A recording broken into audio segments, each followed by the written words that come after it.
With everything from interspecies romances to what can only be known as the suavest of ducks, Marvel movies are a treasure trove of kid fantasy and mind-blowing cinematic scenes. While it's hard to say that there are any truly bad movies in the MCU, we can definitely pick out our favorites. For instance, while I'm a big fan of the first two Captain Americas, I have to give points over them to the Paul Rudd featuring movie Civil War, which features Paul Rudd. Simply because, and stay with me on this, I love me some Paul Rudd. There are over 20 movies in the MCU right now, and a lot more to come. Matt, Daniel, and I have decided to take the ones that we have so far and place them in a ranking order, or something that I've dubbed the levels of amaze-ocity. This is just the list, but if you want to see how we came to this conclusion, just click the link below for our deliberation video. Now, let's get started. Coming in at number 20 is the new Fantastic Four, and... wait, it isn't part of the MCU? Oh, thank goodness, I wondered, man. Sorry about that. Coming in at number 20 is Thor Dark World. After all this time, now you come to visit me, brother. Why? It ranks last on our list simply for being somewhat of a boring movie. Compared to others on this list, it can be real forgettable, especially looking at its villain. While it does introduce us to the Reality Stone, or Ether, it's rarely used in the imaginative ways that we've seen later.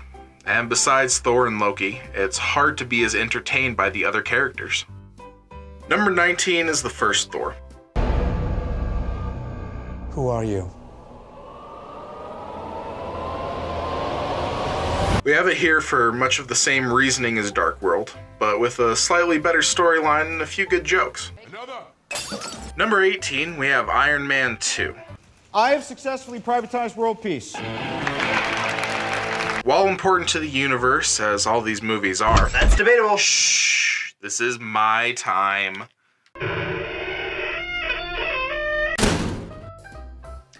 As I was saying, Iron Man 2 was at times a little lackluster, featuring a few not as great villains, and a decent but boring story that didn't find much more success compared to its predecessor. 17 is The Incredible Hulk.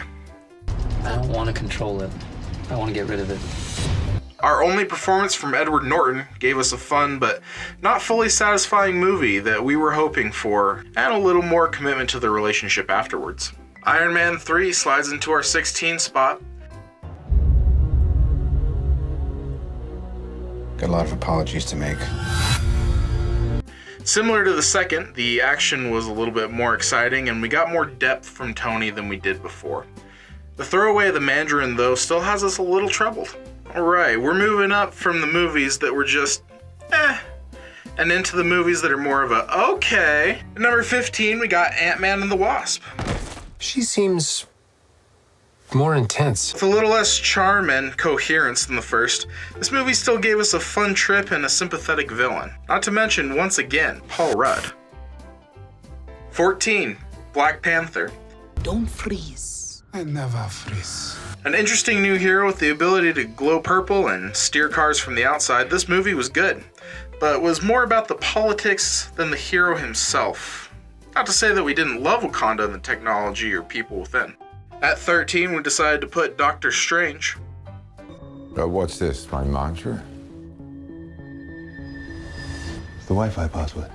The addition of magic to the MCU made this movie a visual spectacle, and gave us a very powerful new hero in the form of Cumberdict Bennebatch. 12 is Captain America, the first Avenger. I'm just a kid from Brooklyn.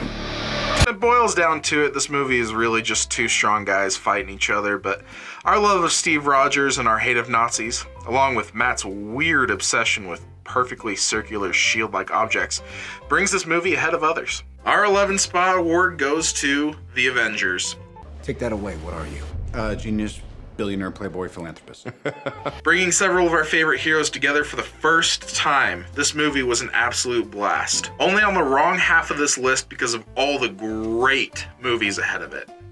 Heading into the top half of our list, at number 10 is Guardians of the Galaxy Volume 2. It's just swords were your thing and guns were mine, but I guess we're both doing guns now. I just didn't know that. With a great cast it has and several laughs, this one earns our respect. Still, first one was hard for it to really live up to. But let's face it, it came really close. Number 9 is Thor Ragnarok. I lost my hammer, like yesterday, so that's still pretty fresh. Completely giving Thor a whole new vibe, this movie was hilarious, with great, incredibly attractive villains. Not to mention Jeff mother-flipping Goldblum.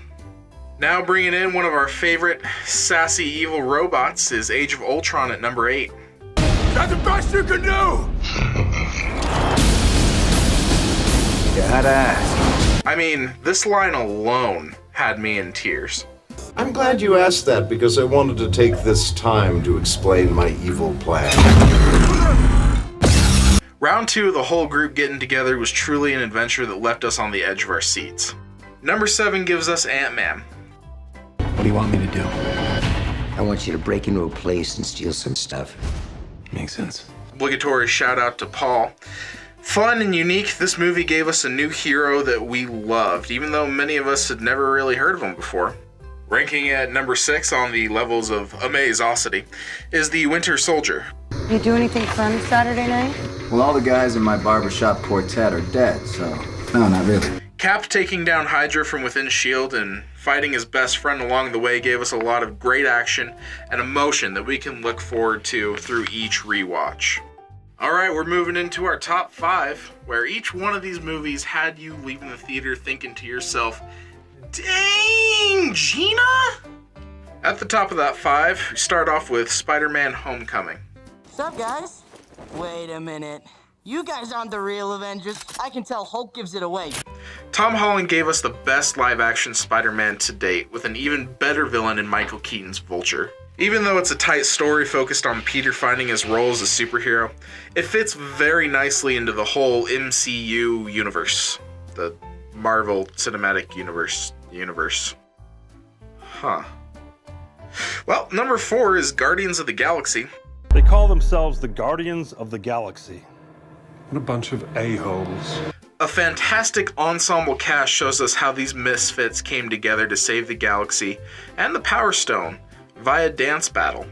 The humor alone makes this movie great and really stood out at the time compared to all that came before it. Number 3, Captain America Civil War. Sorry, Tony. You know I wouldn't do this if I had any other choice. This movie brought together, or rather tore apart, Marvel's biggest crossover up to that point, giving us deep emotions, sides that we got to choose, and a villain who was very simple, human, powerless, and still got things done. It's hard not to feel after having watched this one. Our number 2 spot is Iron Man. Yeah, I can fly. A movie that started it all, it's self-contained, almost believable and realistic storyline gave us an adventure no one was expecting at the time, and is still just as good to this day. And now for our number 1. Drumroll please. Screw it. We all know it. It's Infinity War. Who the hell are you guys? This movie took every character from the past movie and gave them time, all paced out very well, very funny, intense, tear-inducing, and a villain who we haven't loved so much since Heath Ledger's Joker. Top that with the fact that Thanos wins in the end, and you've got the recipe for Marvel's best movie. It premiered in April of 2018 and people are still talking about it. Well, there you have it. That's our list. Comment if you have some revisions you'd make to your own list, and don't forget to like and subscribe. I'm Jake from Cinema Brawls. Stay frosty.